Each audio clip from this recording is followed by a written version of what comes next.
ത്യാഗത്തിന്റെ പൂവ്, തമോ ഗോളങ്ങളുടെ എമ്പുരാൻ.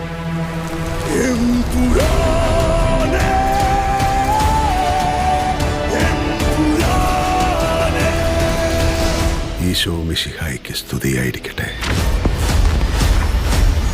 ജാൻവി അല്ലാതെ ഇന്ന് ഈ ലോകത്തെ രക്തബന്ധം എന്ന് പറയാൻ എനിക്ക് ഒരാളേ ഉള്ളൂ അങ്കിൾ. പണ്ടെപ്പോഴോ കേരള രാഷ്ട്രീയത്തിൽ വെറും ഒരു MLA മാത്രമായിരുന്നു ഒരാൾ. അയാളെ എന്തിനാണ് സാർ ഇങ്ങനെ പേടിക്കുന്നത്? നമ്മൾ അറിയാത്തതെന്തോ Stephen നെടുമ്പള്ളിയുടെ കഥയിലുണ്ട്.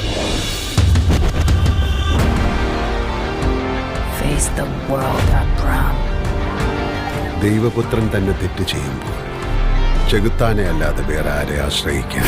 Because the enemy of an enemy is a friend.